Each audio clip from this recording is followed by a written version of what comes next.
अस्सलामुअलैकुम my brothers and sisters, hope आप लोग सब खैरियत से होंगे। और आज हम लोग पढ़ेंगे सी पॉइंटर्स अरिथमेटिक यानी अरिथमेटिक पॉइंटर्स का जो डिटेल में पढ़ेंगे। हम लोगों ने पॉइंटर पढ़ा था प्रीवियस वीडियो। अगर आपने नहीं देखा है तो इस वीडियो को डिस्क्रिप्शन में जाएंगे, आपको प्रीवियस का लिंक मिलेगा। सी एब्सोल्यूट बिगिनर सीरीज प्रीवियस तमाम वीडियोस को आप देख के आएंगे। और मैं ये मान के भी चलो कि आपने प्रीवियस वीडियोस को देखा हुआ है, ताकि ये वीडियो और आगे आना वीडियो आपको प्रॉपर तरीके से समझ में आए। और इसी वीडियो के डिस्क्रिप्शन में आपको एक और प्लेलिस्ट का लिंक मिलेगा, सी अल्टीमेट सीरीज। इसमें हमने थियोरेटिकल एस्पेक्ट में जो चीज़ एक्स्ट्रा कवर हो सकता है, जो प्रैक्टिकल में नहीं आता, जो चीज़ प्रैक्टिकल है ही नहीं, वो सब चीज़ हमने थियोरेटिकल वाला पार्ट में कवर किया है। तो आप अगर सी प्रोग्रामिंग लैंग्वेज में करियर बिल्ड करना चाहते हैं या मास्टर बनना चाहते हैं, दोनों प्लेलिस्ट आपको फॉलो करना चाहिए। अगर अब तक आपने इस चैनल को सब्सक्राइब नहीं किया तो सब्सक्राइब कर लीजिए, वीडियो को लाइक नहीं किया तो लाइक करिए और इस वीडियो को शेयर भी कर जाता है। ये शुरू करते हैं बिफोर वेस्टिंग एनी टाइम, सी पॉइंटर्स अरिथमेटिक। इससे पहले हम लोगों ने पॉइंटर से रिलेटेड कुछ पढ़ा था और मैं उसी सोर्स कोड में आपको दिखाने वाला हूँ। यहाँ हमने सिंपल सा पॉइंटर्स क्या होता है वो समझा था, और पॉइंटर को डिक्लेयर इनिशियलाइज कैसे करते हैं, और पॉइंटर और नॉर्मल वेरिएबल के दरमियान जो एक डिफरेंस होता है वो समझा था कि हम लोग एज अ प्रोग्रामर ये num1 को याद रख सकते हैं जब हम लोग को ये वैल्यू चाहिए, ना कि ये वैल्यू को। लेकिन मेमोरी में एक्चुअली num1 नहीं जाता, मेमोरी में ये जाता है। ये चीज बताता है कि भाई इसका मतलब है num1, और अगर ये मिला तो ये मालूम चल जाता है। तो पॉइंटर से फर्क सिर्फ इतना है कि हम लोग ये वेरिएबल का नाम को नहीं पता रखते, ये वेरिएबल किस जगह मेमोरी में एलोकेट हुआ है, यानी इसका एड्रेस क्या है वो पता करते हैं। तो इससे होता ये है कि एक तो होता है कि मैं num1 बुला के, इस तरीके से मैं num1 बुला के दोबारा से num1 असाइन करके मैं वैल्यू बदल दूं। एक तो वैल्यू बदलने का तरीका ये हो जाता है जो हम लोग एज अ प्रोग्रामर करते हैं, ठीक है। एक तरीका ये हो सकता है कि मैं पॉइंटर की मदद से करूं। तो जब पॉइंटर की मदद से करता हूं तो होता सेम काम है, लेकिन डायरेक्ट एड्रेस को एक्सेस करके आप कर रहे हैं, यानी आप डायरेक्ट मेमोरी में जाके एड्रेस को चेंज, यानी मेमोरी में जाके वैल्यू को चेंज कर रहे हैं। तो क्यों हमें जरूरत पड़ता है कि डायरेक्ट मेमोरी में जाके वैल्यू चेंज करें भाई, जब नॉर्मल कर सकते हैं। यही चीज आप समझेंगे पॉइंटर्स में कि क्यों करते हैं। इससे मेमोरी एफिशिएंट बनाने के लिए, ऑप्टिमाइजेशन के लिए इसका इस्तेमाल होता है, ठीक है। तो आज हम लोग क्या पढ़ेंगे, आज हम लोग पॉइंटर अरिथमेटिक पढ़ेंगे, जो इसी से आगे का पार्ट है। Mastering the art of navigating memory with pointer, यानी मेमोरी में नेविगेट करना। नेविगेट का मतलब क्या होता है, मान लीजिए यहाँ पर इस तरीके से 5-6 ऑलरेडी एड्रेस दिया हुआ है। तो जाहिर सी बात है 5-6 एड्रेस दिया हुआ का मतलब 5-6 वेरिएबल मौजूद है। तो वेरिएबल में एक एक करके नेविगेट कैसे कर सकते हैं कि एक पहले ये वेरिएबल में गए, फिर वो वेरिएबल में गए। या मान लीजिए अगर हमारे पास अरे है, तो अरे में आपको पता है मतलब 10 नंबर है, अगर अरे में तो 10 नंबर को कैसे एक एक करके पॉइंट करेंगे। तो ये जो नेविगेट करना होता है ना, वो किस तरीके से करते हैं पॉइंटर्स के साथ। What you will learn how to manipulate pointer to access different memory location, यानी किस तरीके से आप मैनिपुलेट करते हैं पॉइंटर को अलग अलग मेमोरी लोकेशन को एक्सेस करने के लिए। अब मेमोरी लोकेशन एक्सेस करना आपको ऑलरेडी मालूम है, ठीक है। जब जैसे ही आप एम्परसेंड और वेरिएबल का नाम देते हैं, आपको मेमोरी लोकेशन का एक्सेस मिल जाता है। लेकिन वो मेमोरी लोकेशन का एक्सेस को लेकर आप मैनिपुलेट सिर्फ पॉइंटर के साथ ही कर सकते हैं। आपको पता है स्कैनफ में भी, अगर मैं यहाँ पर एक सिंपल सा स्कैनफ लिखूं, फॉर एग्जांपल अगर मैं यहाँ पर बोलूं इंट, और ये मेरा को पायलट फिलहाल जागा पड़ा है, तो मैं को पायलट को यहाँ से सुला देता हूँ भाई। तो सो मैं यहाँ पर लेट से लेता हूँ इंट, मैंने यहाँ पर इंट लिखा और मैंने यहाँ पर बोला इंट में num2, और इस तरीके से। अब देखिए मैंने क्या किया, मैंने डिक्लेयर किया, इनिशियलाइज नहीं किया। क्यों इनिशियलाइज नहीं किया, उसका पीछे रीजन ये है कि मैं यहाँ पर स्कैनफ करूंगा, और स्कैनफ करने के बाद मैं यहाँ पर फॉर्मेट स्पेसिफायर दूंगा इस तरीके से कि भाई क्या वैल्यू आएगा मेरे पास %t, और उसके बाद मैं यहाँ पर क्या करूंगा, एम्परसेंड का इस्तेमाल करके num2 कर दूंगा। जैसे ये हो जाएगा, उसके बाद मैं नीचे में ही क्या करूंगा ना, एक प्रिंट करवा के देखना चाहता हूँ कि सब कुछ ठीक है कि नहीं। तो प्रिंट के अंदर मैं बोलूंगा %d, और उसके बाद मैं यहाँ पर बोलूंगा num2, ठीक है। तो इससे क्या होगा कि जो नंबर मैंने डाला वही नंबर मुझे प्रिंट होकर दिख जाएगा, अगर सब कुछ ठीक है तो। और अगर कुछ गड़बड़ है तो मुझे एरर आ जाएगा। नॉट एग्जीक्यूट करना है मुझे, पहले कंपाइल करना पड़ेगा। मैंने कंपाइल किया, कोई एरर नहीं आया। जैसे एग्जीक्यूट किया, आप देखिए 2 to 2 आया, ये 2 to 2 पहले का था। अब मुझे आप देखिए ये ब्लिंक कर रहा है अभी तक, इसका मतलब प्रॉम्प्ट आया हुआ है। तो लेट्स से मैं डालता हूँ यहाँ पर 120, तो अब देखिए मुझे 120 दिख गया। तो आप देख सकते हैं यहाँ पर हमने एड्रेस को एक्सेस किया। तो ये एड्रेस एक्सेस क्यों किया, बेसिकली स्कैनफ ने क्या किया ना, कि पहले स्कैनफ क्या करता है, यूजर से इनपुट लेता है। जैसे यूजर का इनपुट मेरे पास आया, लेट से मैं इसको यहाँ पर हाइड करता हूँ फिलहाल के लिए, कमेंट आउट कर देता हूँ, इसको सेव करता हूँ, आपके अंडरस्टैंडिंग के लिए बहुत जरूरी है। मैंने कंपाइल किया और एग्जीक्यूट जैसे ही किया, तो आप देखिए प्रॉम्प्ट आया मेरे पास। हुआ ये कि एक वेरिएबल ऑलरेडी बना हुआ है, एक वेरिएबल बना हुआ है num2 नाम से। तो इसका मतलब क्या हुआ है, एक एड्रेस भी बना हुआ है, जनरेट हो चुका। वेरिएबल डिक्लेयर होते ही जनरेट हो जाता है एड्रेस, ठीक है। एड्रेस जनरेट हो चुका। मुझे नहीं पता हुआ एड्रेस क्या है, लेकिन इतना मालूम है कि एड्रेस को एक्सेस कैसे करते हैं, एम्परसेंड के साथ करते हैं। तो हमने यहाँ पर क्या किया, स्कैनफ में हम लोग यूजर से इनपुट लेते हैं कि भाई तुम कुछ डालो। हमने ऑलरेडी बता दिया है कि यूजर से हम लोग क्या ले रहे हैं, int2 ले रहे हैं। int2 का मतलब क्या होता है, इंट यानी नंबर आएगा, और हमने यहाँ पर फॉर्मेट स्पेसिफायर भी नंबर दिया है, ठीक हो गया। अब हुआ ये कि स्कैनफ क्या करेगा ना, वो जो भी मैं यहाँ पर डालूंगा, लेट्स से मैंने यहाँ पर डाला 500, तो स्कैनफ ये 500 को लेके इस एड्रेस में चला जाएगा डायरेक्ट दौड़ के, ना कि यहाँ जाएगा, वो यहाँ नहीं जाएगा, वो इसके एड्रेस में जाएगा दौड़ के, यानी इस नंबर पे जाएगा कि एग्जैक्ट ये मौजूद कहाँ है, और वहां जाके वैल्यू असाइन करेगा 500। और जब मैं प्रिंट आउट करूंगा, आप देखिए जब मैंने प्रिंट किया ना, तो मैंने सिर्फ इस वेरिएबल को ही प्रिंट किया, मैंने कोई एड्रेस तो प्रिंट नहीं किया। तो बेसिकली हुआ ये कि स्कैनफ क्या किया, इस एड्रेस में, मान के चलिए इस एड्रेस में जाके इसने वैल्यू असाइन किया, तो अब इसके अंदर ऑटोमेटिकली ये वाला वैल्यू आ गया जो स्कैनफ ने असाइन किया। तो जब मैं ये वाला वैल्यू को प्रिंट कर रहा हूँ तो इजीली दिख जा रहा है। मैं चाहूँ तो ये वैल्यू प्रिंट करके भी देख सकता हूँ, जैसे पॉइंटर में हमने किया था एज़ यू कैन सी, लेकिन वो हमारे लिए डिफिकल्ट होता है। अगर हमें सिर्फ वैल्यू देखना हो तो हम क्यों इतना ड्रामा करेंगे भाई, हम नॉर्मल लेके चलेंगे। तो इस वजह से तो ये एक्चुअली में हम लोग इस्तेमाल करते हुए आए हैं कि मेमोरी को एक्सेस कैसे किया जाता है, ये हमें ऑलरेडी मालूम है, राइट। अब what is pointer arithmetic? Pointer arithmetic mean changing the value of a pointer to make point to a different element in memory. यानी अरिथमेटिक पॉइंटर का मतलब ये होता है ना कि आप देखिए पॉइंटर क्या होता है, ये आगे हम लोग पढ़ेंगे, आपको और अच्छे से समझ में आएगा। इन दोनों को मैं यहाँ से कमेंट आउट कर देता हूँ। यानी पॉइंटर क्या करता है, पॉइंटर एक लोकेशन, एक पर्टिकुलर वेरिएबल को पॉइंट करता है या एक पर्टिकुलर एड्रेस को पॉइंट करता है। If I would be more specific, हम लोग उसको बदल कैसे सकते हैं। यानी अभी पॉइंटर अगर एक पर्टिकुलर जगह पे पॉइंट कर रहा है, एक पर्टिकुलर एड्रेस पे पॉइंट कर रहा है, हम लोग उसका पॉइंट को कैसे आगे बढ़ा सकते हैं, पीछे कर सकते हैं, कुछ भी कर सकते हैं, ठीक है, मेमोरी में। Of course array element are stored next to each other in memory. आपको पता है जो अरे होता है ना, वो मेमोरी में भी इस तरीके से स्टोर होता है। फॉर एग्जांपल ये पुराना वाला हमारा है, अरे कैसे स्टोर होता है ना, मान लीजिए हमने यहाँ पर एक अरे बना देते हैं, यहाँ पर लेट्स से इसको यहाँ से नीचे लेके आता हूँ और लेट्स से यहाँ पर मैं एक अरे लिख देता हूँ सिंपल सा। तो मैं लेट्स से बोलता हूँ इंट और माई ARR इस तरीके से, और मैं इसको इस तरीके से इनिशियलाइज करूंगा, साइज में कुछ भी नहीं दे रहा, इस तरीके से करूंगा, और उसके बाद मैं कर्ली ब्रैकेट्स लगाऊंगा, इस तरीके से 2 कर्ली ब्रैकेट लगाऊंगा और ये कर दूंगा, ठीक है। और लेट्स से मैं यहाँ पर लिखता हूँ 1 2 3 4 5 6 7, ठीक है, इस तरीके से नंबर कुछ भी हो सकता है random, but the main point is ये जो अरे हमने बनाया है ना, अब आप देखिए ये जो अरे हमने बनाया है तो जाहिर सी बात है ये अरे क्या है, ये एक पूरा एक वेरिएबल है, इसका भी कोई एड्रेस होगा, हाँ बिल्कुल इसका भी एड्रेस होगा। तो अब इसका जो एड्रेस होगा वो मान लीजिए कुछ इस तरीके से है, लेट्स से इसका एड्रेस, मान लीजिए इसका एड्रेस कुछ इस तरीके से है, ठीक है, लेट्स से। अब अरे में एक एलिमेंट तो है नहीं, यानी एक नंबर तो है नहीं कि एक वैल्यू का, मतलब जैसे वेरिएबल में क्या था, एक 2 था ना, तो जब हम ये num1 को पॉइंट करेंगे इस तरीके से तो हमें पता चल जाएगा कि भाई ये वैल्यू में, यानी ये एड्रेस में ये नंबर num2 रखा हुआ है, यानी इसका वैल्यू क्या होगा, 2 होगा, क्योंकि यहाँ एक ही एलिमेंट है। बट यहाँ पर तो 7-7 एलिमेंट है, तो जाहिर सी बात है सबका अलग अलग एड्रेस होगा ना, क्योंकि इंडेक्स के मदद से हम लोग अलग अलग को एक्सेस कर सकते हैं। तो यहाँ पर ऐसा नंबर एक नहीं होगा, यहाँ पर ऐसा नंबर एक से ज्यादा होगा, यहाँ पर ऐसा नंबर एक से ज्यादा होगा। मान लीजिए ऐसे हो गया, ऐसे हो गया, ऐसे हो गया, ठीक है, मान लीजिए ऐसा 7 नंबर है। बट एक अच्छा बेनिफिट ये होता है कि एरे में ये जो 1 है ना, ये जो 2 है ना, जैसे ये एक के बाद एक है, वैसे ही इसका एड्रेस भी एक के बाद एक ही होता है, यानी बीच में कोई और नहीं आ सकता। तो जाहिर सी बात है अगर पॉइंटर इसको पॉइंट कर रहा है और किसी तरीके से हम पॉइंटर को आगे बढ़ा दे, तो पॉइंटर अब जो नेक्स्ट वाला को पॉइंट करेगा ना, वो ऑफकोर्स 2 ही होगा, कोई और नहीं होगा। क्यों? क्योंकि हमने ऑलरेडी डिस्कस किया है कि एरे जो होता है ना, वो कॉन्टिग्यूअस मेमोरी लोकेशन में होता है, यानी एक के बाद एक ही उसका एलिमेंट जाता है। तो ये एक बेनिफिट हो गया। So if the pointer point to one element, add 1 move to the next element. वही चीज हमने बताया कि अगर हम लोग अभी इस पे पॉइंट कर रहे थे लेट से, और ये 2 को रिप्रेजेंट कर रहा था, ठीक है, अब जैसे ही हम लोग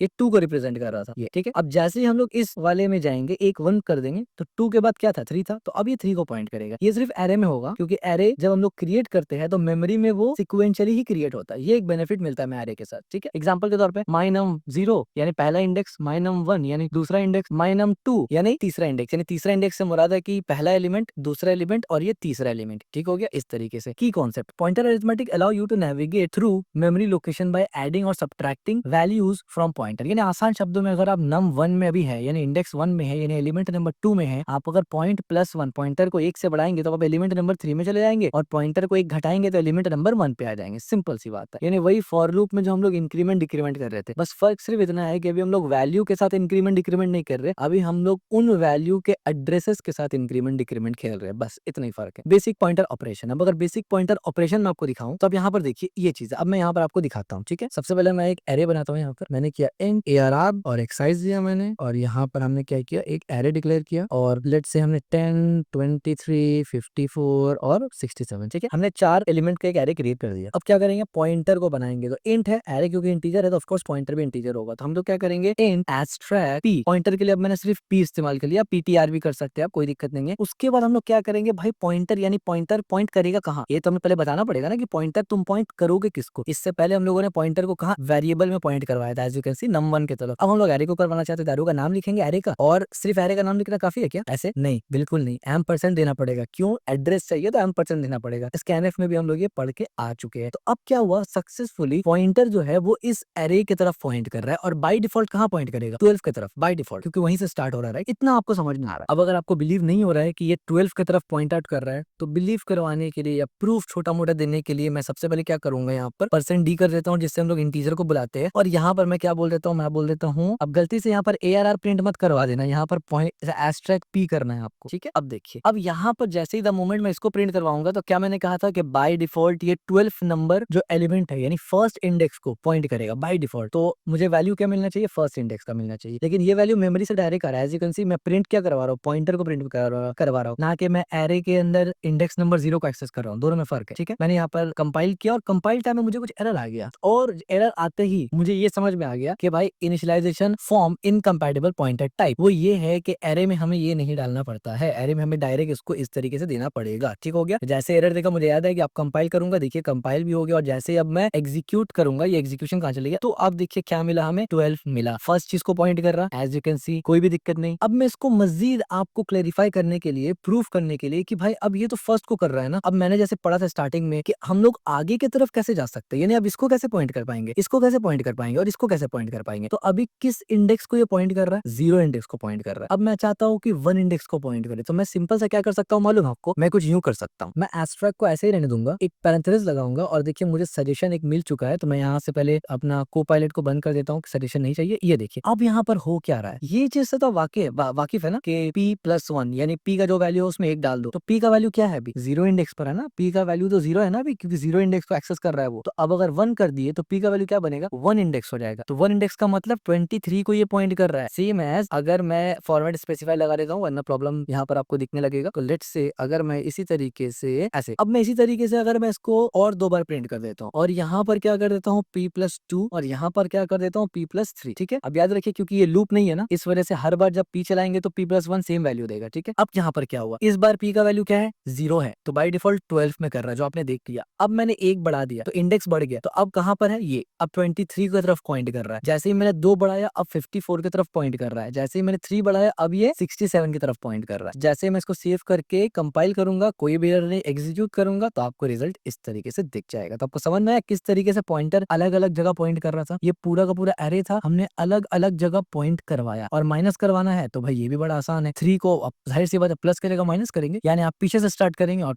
पॉइंटिंग करना स्टार्ट कर देंगे, यानी एक आपको आ गया तो दूसरा तो आप ऐसे ही कर लेंगे, ठीक हो गया। तो यही चीज हमने यहाँ पर भी एज यू कैन सी बताया हुआ है, इस तरीके से आप पॉइंट करते हैं, और ये बेसिक पॉइंटिंग ऑपरेशन होता है। Remember the pointer p start at the first element हुआ एरे, ये बाय डिफॉल्ट है, एंड एडिंग एन ऑफसेट जैसे कि p+1 या p। अच्छा यहाँ पर एक और पॉइंट है, हम लोग p+1 के लिए क्या p++ नहीं कर सकते थे भाई, ऐसे नहीं कर सकते थे। 100% अगर ऐसे करते ना तो रिजल्ट आता, as you can see result proper आएगा। लेकिन दिक्कत ये होगा ना कि जब आपको एक बार बढ़ाना हो तो आप p++ इस्तेमाल कर सकते हैं, 2 बार बढ़ाना हो तो क्या करेंगे आप, तो इस वजह से हम लोग p+1 इस्तेमाल कर रहे हैं फिक्सिबिलिटी के लिए। लूप में हमें सिर्फ एक ही बढ़ाना होता है, 2 नहीं बढ़ाना होता मोस्ट ऑफ द टाइम, तो लिहाजा p++ के साथ काम चल जाता है। तो ये अंडरस्टैंडिंग है, एक चीज को करने का कई तरीका है, आप देखेंगे आपके लिए कौन सा बेस्ट है। Moving it to a sequential element, एक एक के बाद आप देखिए, पहले हमने इसमें पॉइंट किया, फिर इसमें किया, फिर इसमें किया, इस तरीके से हम लोग मूव कर रहे थे पॉइंटर को। Increment and decrement pointer, as you can see you can move a pointer with plus plus and minus minus, हमने ऑलरेडी ये दिखा दिया आपको, ठीक है। और प्लस इक्वल टू के साथ भी आप कर सकते हैं, ठीक हो गया। जिसका एक एग्जांपल यहाँ पर भी मौजूद है, मैं इसको पहले यहाँ से कॉपी करता हूँ ताकि टाइम बचाऊं और आपको एक्सप्लेन ज्यादा अच्छा कर सकूं, और इसको मैं यहाँ से बंद कर देता हूँ फिलहाल के लिए, क्योंकि वेरिएबल का नाम बिल्कुल सेम है, पॉइंटर का नाम। अब देखिए इसमें क्या हो रहा है, थोड़ा सा मैं इस पे जो फॉर्मेटिंग है वो कर देता हूँ पहले, ठीक है। तो अब देखिए यहाँ पर हो क्या रहा है, यहाँ पर मैंने क्या किया, मैंने यहाँ पर p का वैल्यू प्रिंट किया, तो ये बेसिकली पुराना वाला वैल्यू दे रहा है। तो चलिए मैंने कमेंट्स को हटा दिया, अब आप समझिए यहाँ पर क्या हो रहा है। मैंने यहाँ पर क्या किया, प्रिंट p, आपको पता है जो p है वो बाय डिफॉल्ट किस पे पॉइंट करेगा, पहला इंडेक्स पे करेगा, यानी 12 प्रिंट होकर दिखेगा। लेकिन उसके बाद हमने क्या किया, हमने pp कर दिया, यानी अब ये एक आगे बढ़ गया, यानी अब ये 23 की तरफ पॉइंट करेगा। तो अब यहाँ पर क्या होगा, ये 23 की तरफ पॉइंट करेगा सेकंड वाला। उसके बाद फिर थर्ड में क्या किया, हमने दोबारा से पीछे कर दिया, यानी अभी ये 23 पे था ना, फर्स्ट इंडेक्स पे था ना, मैंने फिर इंडेक्स को 0 कर दिया, यानी ये अब दोबारा से 12 की तरफ पॉइंट करेगा। और यहाँ पर हमने क्या किया, प्लस इक्वल टू 2 कर दिया, यानी अब यहाँ से प्लस इक्वल टू 2, यानी जो वैल्यू है इसमें, यानी 0 इंडेक्स है, उस पे 2 ऐड करो, तो इसका मतलब 23 और 54 चला गया, तो इसका मतलब ये थर्ड इंडेक्स पे चला गया, एज यू कैन सी, ठीक है। इस तरीके से तो अगर मैं इसको प्रिंट करूं तो अभी मैंने कहा वो सही है कि नहीं, आप उसको देख पाएंगे, एज यू कैन सी आप उसको देख पा रहे हैं, ठीक हो गया। अब यहाँ पर देख पा रहे हैं, पहली बार 12 था क्योंकि बाय डिफॉल्ट 12 है, फिर मैंने 1 से बढ़ा दिया, सेकंड वाला एलिमेंट क्या था 23, अब देखिए 23 हो गया। उसके बाद फिर मैंने माइनस माइनस किया था, ये दोबारा 12 में चला गया, और उसके बाद मैंने प्लस इक्वल टू 2 किया था, यानी थर्ड इंडेक्स पे। तो अब देखिए थर्ड एलिमेंट क्या है हमारा 45, समझ में आया। तो इस तरीके से आप प्लस माइनस ये सब कर सकते हैं पॉइंटर्स के साथ। Key point, you can move a pointer just like a counter, एकदम सिंपल, जैसे काउंटर में हम लोग करते हैं। Each time you use p++ और p-, it moves to the next और previous element in the array, एकदम सिंपल। अब देखिए पॉइंटर सब्ट्रैक्शन डिस्टेंस, क्या मतलब है इसका, you can subtract 2 pointer that point to element in the same array to find out how many elements are between them, यानी आप 2 पॉइंटर को पॉइंट कर सकते हैं एरे के अंदर, ये पता करने के लिए कि उन दोनों के दरमियान कितना एलिमेंट है, यानी एक स्टार्टिंग पॉइंटर लगाएंगे, एक एंडिंग पॉइंटर लगाएंगे, और उसके बाद उन दोनों के दरमियान कितना एलिमेंट है वो पता कर सकते हैं। थोड़ा सा कॉम्प्लेक्स लग रहा है आपको, बट आसान है। देखिए यहाँ पर क्या हो रहा है, मैं यहाँ से पहले एक कोड उठाता हूँ, फिर आपको अच्छे से एक्सप्लेन करूंगा ताकि आपको समझ में आए प्रॉपर, और इसको भी कमेंट आउट करूंगा ताकि टर्मिनल में भीड़ ना बढ़ जाए ज्यादा, ठीक है। और इसको भी मैं यहाँ से थोड़ा सा फॉर्मेट कर लेता हूँ, और हमने फॉर्मेट कर लिया, ठीक हो गया। और क्योंकि इसका अब जरूरत नहीं है, मैं इसको भी print out not print out comment out कर देता हूँ, बल्कि इसको रहने देता हूँ, इससे कुछ फर्क तो पड़ेगा नहीं, ठीक है। हाँ, लेकिन याद रखना ऐसे छोड़ना नहीं है रियल वर्ल्ड प्रोजेक्ट में, वरना मेमोरी लीक वगैरह का चांसेस बढ़ जाता है। वो भी हम लोग आगे डिस्कस करेंगे क्या होता है मेमोरी लीकेज। देखिए, मैंने एक एरे बनाया माई नंबर नाम से, उसमें कुछ वैल्यू डाल दिया 1 से लेकर 15 तक, बढ़िया हो गया। अब यहाँ पर इंपॉर्टेंट चीज आप देखिए, एक चीज यहाँ पर आप कहेंगे कि यार अभी तो आपने एरे बनाया, उसमें तो आपने एम्परसेंट नहीं डाला था। मैं नहीं डाला था ना, ऐसी कैसी, हमने तो एम्परसेंट नहीं डाला, लेकिन फिर यहाँ डाल लिया मेरे भाई। अब गौर से देखिए, यहाँ पर पूरा का पूरा एरे हमने पास किया था, कंप्लीट एरे का एलिमेंट पास किया था, कोई ए को स्पेसिफिकली पॉइंट नहीं किया था। लेकिन यहाँ पर हम लोग स्पेसिफिकली पॉइंट कर रहे हैं फर्स्ट एलिमेंट में, सॉरी यहाँ स्पेसिफिकली हम लोग पॉइंट कर रहे हैं फर्स्ट एलिमेंट में, एरे का जो, बल्कि फर्स्ट एलिमेंट नहीं सेकंड एलिमेंट में। तो एरे का जो सेकंड एलिमेंट है यानी फर्स्ट इंडेक्स है वो है 20 एज यू कैन सी। तो इस वजह से हमें ये एट द रेट लगाना पड़ा, ठीक हो गया। तो अगर पूरा का पूरा एरे पास करेंगे तो एम्परसेंट का जरूरत नहीं है। ऊपर एग्जांपल ऑलरेडी देख लिया, ये दूसरा एग्जांपल भी आ गया। तो इस तरीके से अलग अलग तरीके से पॉइंटर्स को यूज कर सकते हैं, और सब एग्जांपल हमने यहाँ पर दिया ताकि आपको समझ में आए। तो अभी ये जो पॉइंटर है स्टार्ट नाम का, ये एक वेरिएबल बनाई हमने स्टार्ट नाम का, पॉइंटर है एज यू कैन सी, और इसके अंदर कौन सा एड्रेस डाला, पूरा एरे का नहीं, एरे का सेकंड एलिमेंट का एड्रेस डाला, और हमने इसको बना दिया कि भाई ये स्टार्टिंग पॉइंटर होगा हमारा, जो कि पॉइंट कर रहा है 20 को। इतना समझ में आया, बहुत बढ़िया। उसके बाद हमने एक एंडिंग पॉइंटर बनाया, एंडिंग पॉइंटर में हमने क्या किया, फोर्थ नंबर का इंडेक्स डाल दिया। तो 0 1 2 3 4 यानी लास्ट वाला। तो लास्ट इंडेक्स जब हमने डाला तो इसका अंदर क्या आ जाएगा, 50 आ जाएगा। और इसको हमने क्या नाम दिया, एंड पॉइंटर नाम दिया। तो हमने दो पॉइंटर बनाया, जिसका नाम स्टार्टिंग पॉइंटर दिया और एक एंडिंग पॉइंटर दिया। ये दो पॉइंटर बन गया। अब ये पॉइंटर किसको प्रिंट कर रहे हैं, फर्स्ट एलिमेंट यानी फर्स्ट इंडेक्स यानी सेकंड एलिमेंट 20, और ये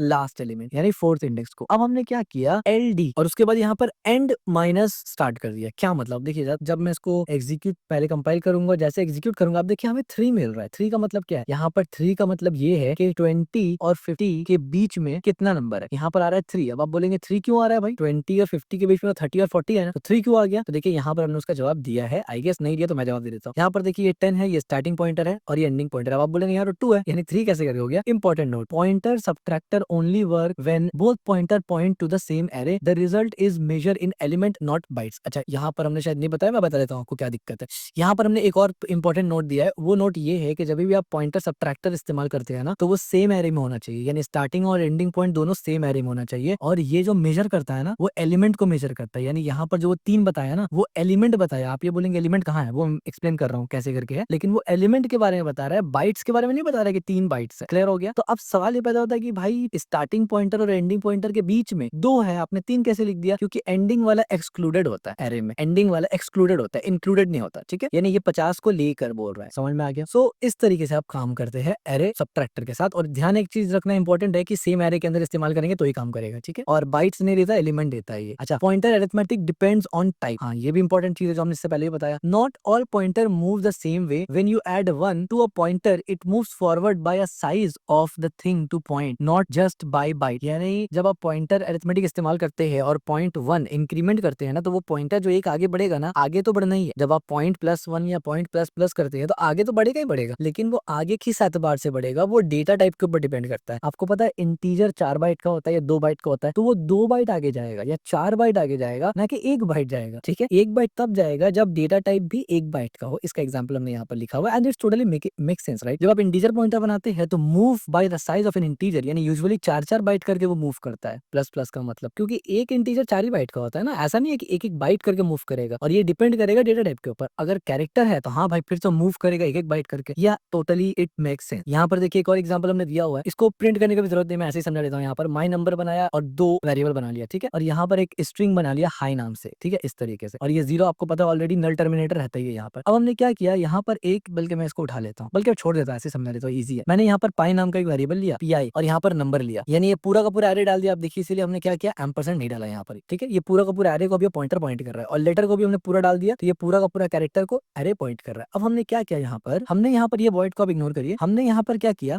जब हमने एम्परसेंड PI किया तो यानी PI का फर्स्ट इंडेक्स क्या है, 1 है, तो अभी 1 को पॉइंट कर रहा है। उसके बाद जब हमने यहाँ पर किया +1 तो अब ये 2 को पॉइंट कर रहा है, ठीक है। जब हमने +2 किया, ऑफ कोर्स यहाँ पर कुछ है नहीं, लेकिन अगर होता तो वो उसको पॉइंट करता। तो यहाँ पर पॉइंट ये है कि ये जो मूव हो रहा है ना, ये 4-4 बाइट का मूव हो रहा है, ठीक है, ये ध्यान में रखना। लेकिन वही कैरेक्टर्स में अगर आप देखिए तो वो एक एक बाइट का मूव हो रहा है, एज यू कैन सी। यानी सिंपल सी बात है भाई, अगर एक एलिमेंट 4 बाइट का है तो मूव 4 ही बाइट होगा ना। एक एलिमेंट से दूसरा एलिमेंट जा रहे और हर एलिमेंट 4 बाइट का है, तो इसमें तो तो कोई लॉजिक ही नहीं बनता कि एक एक बाइट मूव होगा, ये कहाँ का लॉजिक है। जब एक एलिमेंट ही 4 बाइट का है और एक पॉइंटर सीधा दूसरे एलिमेंट में जा रहा है तो 4 ही बाइट जाएगा ना। तो उसी तरीके से कैरेक्टर का भी है, यानी पॉइंटर एलिमेंट बदलता है। अब आपको ये देखना पड़ेगा कि आपका एलिमेंट कितना बाइट लेता है, ठीक है। बहुत सिंपल है, मतलब मुझे इसमें कोई डिफिकल्टी ऐसा समझ में तो नहीं आ रहा, लग नहीं रहा कोई डिफिकल्ट है, ईजी है। अगर आपको डेटा टाइप और बाइट्स का समझ ऑलरेडी है, जो कि हमने ऑलरेडी डिस्कस किया हुआ है प्रीवियस वीडियोस में। लूपिंग विद पॉइंटर, अब पॉइंटर में लूप कैसे चलाएंगे, बहुत कोई डर जाते हैं भाई, कोई डरना नहीं, बहुत सिंपल सा चीज। देखिए, let's look at how the loop through an array by moving the pointer itself inside the loop, यानी पॉइंटर को मूव करेंगे लूप के अंदर। Each time the pointer is increase P P it's move to the next element in the memory. भाई जैसे index पे हम लोग वैल्यू को आइटरेट करते हैं ना, वैसे ही पॉइंटर को करेंगे। इतना ही सिंपल सा चीज है। कैसे करेंगे, देखो भैया बहुत सिंपल है।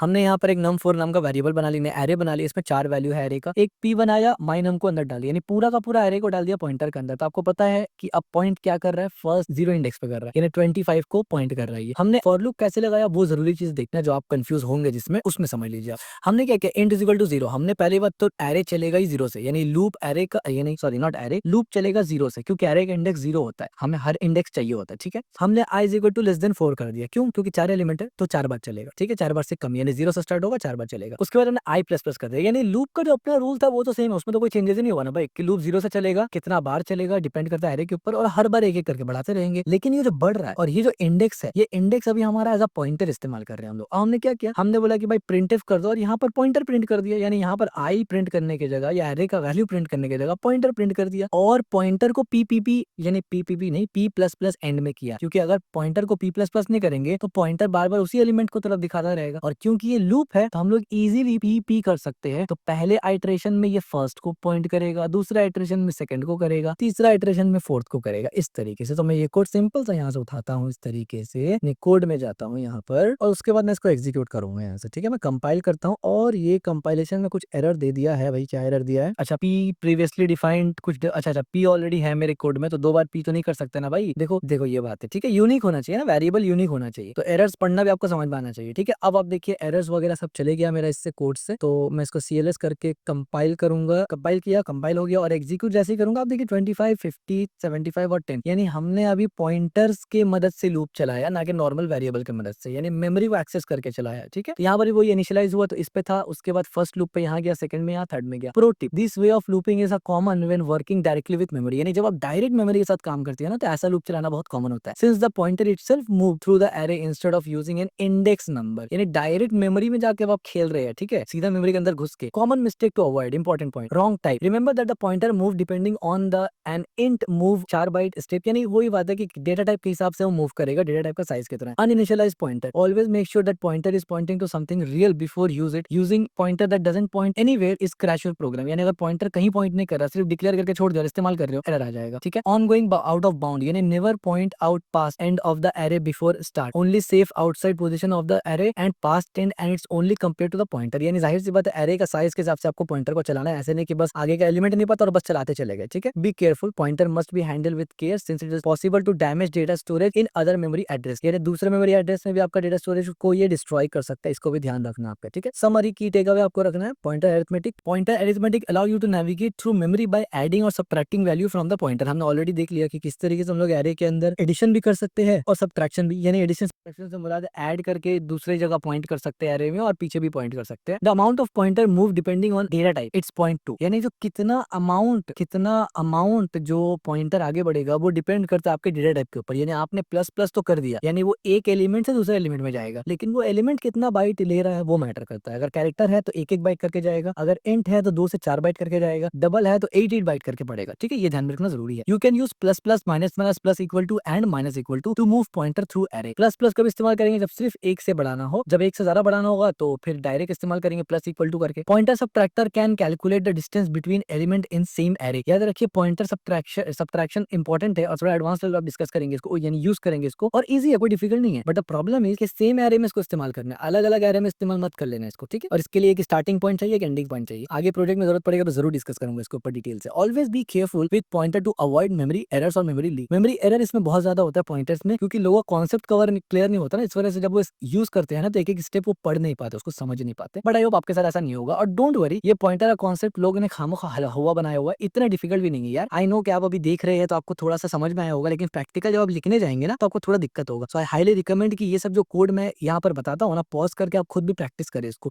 उसके बाद जब प्रोजेक्ट्स बनाएंगे ना, तब वहां पर मैं डिटेल में एक्सप्लेन करूंगा। उसका रीजन ये है कि प्रोजेक्ट बनाते वक्त मैं आपको ये टॉपिक एक्सप्लेन नहीं करना चाहता कि मैं पॉइंटर्स काम कैसे करता है। वहां पर मैं आपको ये समझाना चाहूंगा कि ये कोड रियल वर्ल्ड में क्या प्रॉब्लम सॉल्व कर रहा है, क्योंकि अगर मैं प्रॉब्लम सॉल्व करते वक्त आपको कॉन्सेप्ट समझाना स्टार्ट करूं तो फिर आपको कुछ नहीं समझ में आएगा। That's one reason why concept हम लोग अलग समझते हैं और जो रियल वर्ल्ड प्रोजेक्ट बनाएंगे उसमें मैं एक्सप्लेनेशन अलग लेवल से करूंगा ताकि आपको समझ में आए, और वो चीज प्री रिक्विजिट है इसके लिए, ठीक हो गया, बल्कि ये प्री रिक्विजिट है उसके लिए। Now you have a knowledge to efficient use of pointer arithmetic in your C program. यानी इतना तो है कि आप पॉइंटर्स को समझ गए प्रॉपर तरीके से, पॉइंटर अरिथमेटिक का मतलब आपको मालूम है। भले लिखना ना आपको उतना अच्छा जाए, लिखना is all about your practice, लेकिन अंडरस्टैंडिंग जरूरी है और कोड अंडरस्टैंडिंग जरूरी है। यानी एक अंडरस्टैंडिंग तो हमें थियोरेटिकल पार्ट में दिया, लेकिन एक कोड अंडरस्टैंडिंग जब आप देखते हैं ना, तो वो अलग अलग सिनेरियोज आपके सामने आते हैं रियल वर्ल्ड में, ठीक है, अलग अलग यूज केस आपके सामने आते हैं, जैसे हमने plus plus plus two plus three इस तरीके से, ठीक हो गया। So that's it for today's video. अगर आपको वीडियो पसंद आए तो इस वीडियो को लाइक जरूर करना, चैनल को सब्सक्राइब जरूर करना और इस वीडियो को शेयर जरूर करना।